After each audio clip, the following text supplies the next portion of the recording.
President Trump has again threatened Iran, demanding Tehran act quickly to agree a peace deal amid stalled negotiations. Writing on social media, Donald Trump said the clock was ticking and the Iranians should move fast or nothing would be left of them. Time is of the essence. Well, the message came as the president was due to speak with Israeli Prime Minister Benjamin Netanyahu on Sunday. Iranian media, meanwhile, reported the US has failed to make any concrete concessions in its response to Tehran's latest proposal to end the conflict. Our North America correspondent Joel Gunter has more. There is a sense that negotiations between Iran and America are now very much at a standstill. The two sides have been passing these memos essentially back and forth, trying to find some common ground for negotiations, but making seemingly no progress. President Trump said that he had ripped up the latest Iranian offer after reading just one line.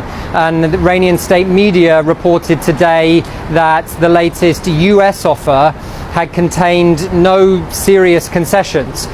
Now we have this threat from President Trump to wipe out Iran. It echoes that terrible threat he made last month to wipe out the country's entire civilization.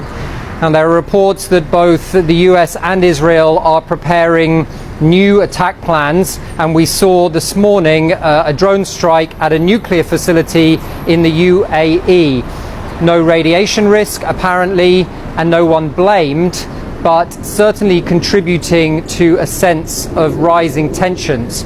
Now, President Trump has made these kind of threats before, of course, and then backed down, but it reflects a really serious and apparently growing frustration that he has been unable to extricate himself from this unfinished and unpopular war with anything he can really sell back home as a win.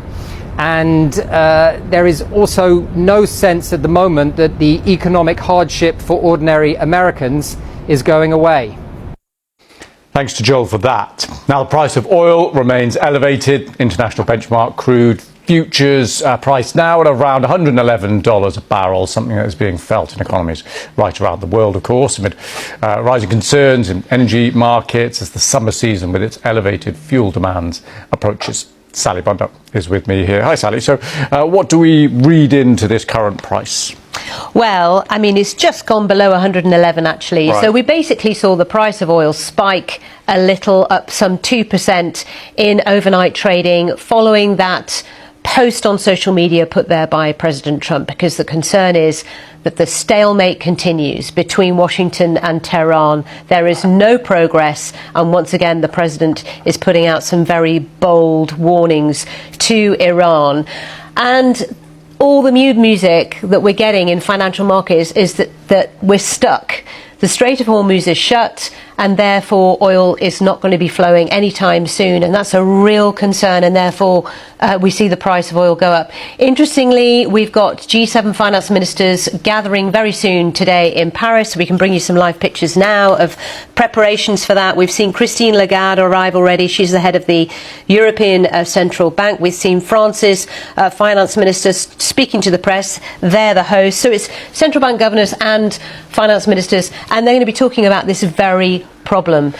The strait is shut to all intents and purposes, and that has inflationary pressure on their economies, but all economies globally. And what can they do about it, though? They'll be there talking about it. What levers can they pull? Well, exactly, Lewis. At the end of the day, they can't reopen that strait. If anybody could, President Trump would have tried that one already.